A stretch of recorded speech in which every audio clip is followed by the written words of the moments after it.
Hello friends, নানান ব্যঞ্জনে তোমাদের সকলকে স্বাগত জানাচ্ছি। যারা দূরে আছো কাছে আছো, আমি এখানে আজকে তোমাদের কাতলা মাছের একটা পাতলা ঝোল বানাবো। কারণ এখানে ভীষণ গরম। তোমাদের ওদিকে তো হয়তো মানে কলকাতার ওদিকে বা বাইরে কোথাও খুব বৃষ্টি হচ্ছে, কিন্তু আমাদের এখানে একদম বৃষ্টি নেই। সেই জন্য মানে ভীষণ রোদ্দুর আর ভীষণ গরম, সেই জন্য একদম হালকা পাতলা করে একটা কাঁচা লঙ্কা দিয়ে ঝোল বানাবো। তো এখানে লবণ হলুদ আর সরষের তেল একটু মাখিয়ে কিছুক্ষণ রেখে দিয়েছি। তারপর তেল গরম হয়ে গেছে, এখন এর মধ্যে আমি মাছগুলোকে ভেজে নিচ্ছি। বন্ধুরা, তোমরা যারা দূর থেকে দেখছো বা কাছে যারা দেখছো, তারা প্লিজ একটু কমেন্টস করবে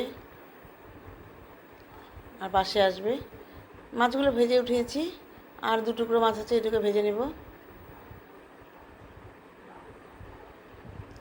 মাছগুলোকে ভাজা হয়ে গেছে। এখন ওই তেলের মধ্যে আমি একটু কোয়াশ আর আলু ভেজে নিচ্ছি। এটাকে আমি লবণ হলুদ দিয়ে মাখিয়ে রেখেছিলাম, এখন এটাকে আমি ভেজে নিচ্ছি। এগুলো কোয়াশ দিয়ে দিলাম, এখন আলু দিয়ে দেবো।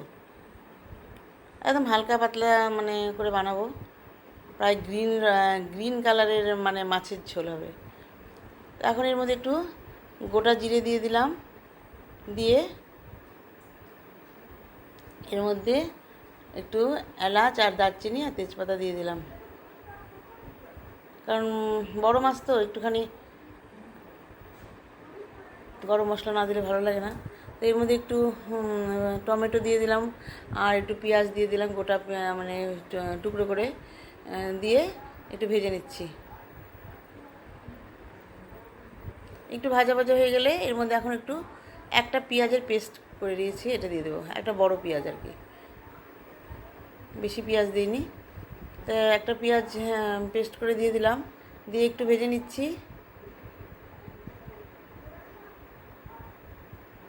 একটু ভাজা ভাজা হয়ে গেলে এখন এর মধ্যে আদা আর কাঁচা লঙ্কা পেস্ট দিয়ে দিলাম। আদা আর কাঁচা লঙ্কা পেস্টটাকে ভালো করে মিশিয়ে দেখো একটু ভাজা ভাজা হয়ে গেছে। এখন এর মধ্যে একটু লবণ আর হলুদ দিয়ে দিলাম। লবণ হলুদটা দিয়ে ভালো করে মিশিয়ে নিয়ে এখন এর মধ্যে জিরের গুঁড়ো আর ধনের গুঁড়ো দিয়ে দিচ্ছি। জিরের গুঁড়ো আর ধনের গুঁড়ো দিয়ে দিলাম।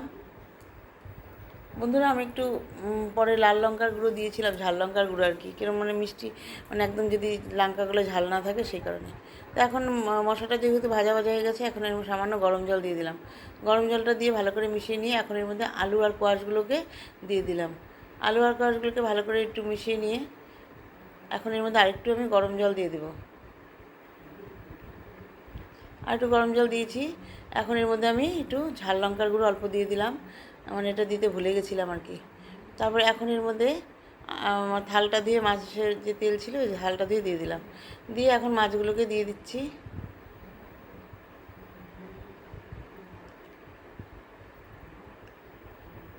মাছগুলোকে দিয়ে একটু ফুটিয়ে নেব।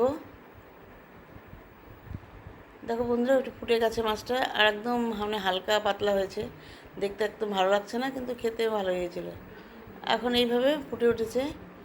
এখন এর মধ্যে একটু ধনেপাতা ছিটিয়ে দেব। ধনেপাতা ছিটিয়ে দিয়ে এখন আমি এটাকে নামিয়ে নেব কিছুক্ষণ পরে। বন্ধুরা, তোমরা যেন মানে যারা দেখছো প্লিজ একটু কমেন্টস করে পাশে আসবে। এইভাবে এখন আমি মাছটাকে এখন সার্ভ করে দেব। আমার রান্নাটা শেষ হয়ে গেছে। তোমরা সবাই যেন ভালো থাকো এবং সুস্থ থাকো এবং আমার পাশে থেকো। নমস্কার।